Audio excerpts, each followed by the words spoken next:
Learn two main points. First, the United States never had an official language until nearly 2 centuries after it was formed. Secondly, just like African Americans had to fight for their rights, so too do the non native English speakers. It remains a continuing battle for them to get inclusive teaching in the American school system. I was surprised at the fact that the United States at first did not declare English as the official language. Upon further consideration, I understand why the country did not do that. It was because the country did not care where you came from, and the United States was founded on independence.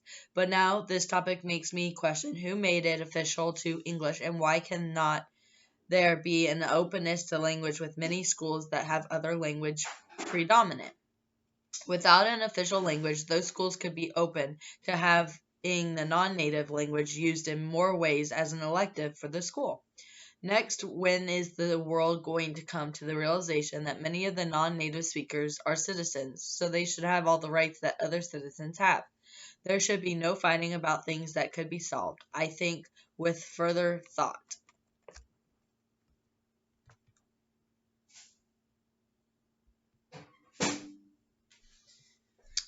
Some of the points that I want to mention as a summary is the issues with schools and programs being in different languages other than English.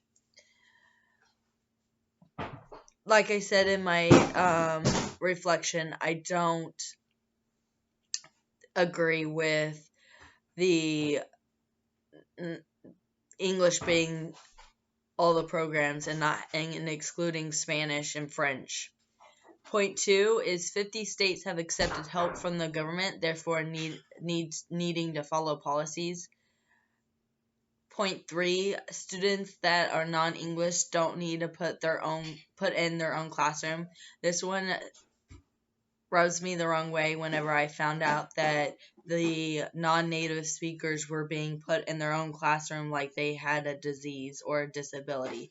I still don't like the fact of kids with disabilities are in their own special classroom. I think everyone should be inclusive. Point four, Title V Bilingual Act finally has some schools having Spanish and English being taught. Like I said, I think our world needs to be bilingual, and so do our schools.